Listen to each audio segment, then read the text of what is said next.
அந்த அந்த சீக்வன்ஸ் எல்லாம் வந்து நாங்கள் முடித்து வெளியில் வர்றப்போ எங்களுக்கு அவ்வளோ ஒரு ஹாப்பியான ஒரு மூமெண்ட்டில் இருந்துச்சு. அதே போல் எனக்கு அந்த ஜீப் வந்து லாஸ்ட் எண்டு வந்து ஜீப் வந்து நிற்கணும். அதில் தான் டைலாக் லாஸ்ட் எண்டு டைலாக் பேசிட்டு வந்து நிற்கணும். நின்றுட்டதையுமே அதில் தான் இறங்கி அடுத்த நெக்ஸ்ட்டு ஃபைட் ஸ்டார்ட் ஆகும். அப்போ என்னென்னா அந்த ஜீப் வந்து லாஸ்ட் மிட்டில் வந்து உள்ளே வந்து டீசல் ஃபில்டர் வந்து அவுட் ஆயிடுச்சு. அப்போ அந்த லாஸ்ட் மிட்டில் டீசல் ஃபில்டர் அவுட் ஆயிடுச்சு. டைம் இல்லை, நம்மளுக்கு என்ன பண்ண போகிறோம் அப்படின்னு சொல்லி எல்லாருமே டென்ஷனில் இருக்கோம்.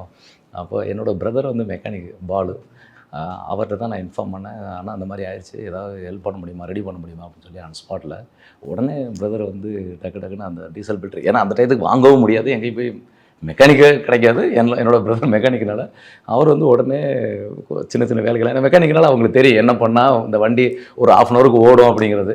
உடனே அவங்க ரெடி பண்ணி டக்குன்னு கொடுத்தாங்க. என் பிரதருக்கு வந்து பெரிய நன்றி சொல்லிக்கிறேன். ஏன்னா அந்த டயத்தில் வந்து ஏன்னா ஈச்சன் நம்ம டேரக்டராக இருக்கட்டும், கேமராமேனாக இருக்கட்டும், எல்லாருமே ஃபுல் டென்ஷனில் இருக்கும்போது டக்குன்னு ரெடி பண்ணி கொடுத்து டைரக்டரு, கேமராமேன் எல்லாருமே என் பிரதருக்கு வந்து அவ்வளோ தேங்க் பண்ணாங்க அந்த டயத்தில்.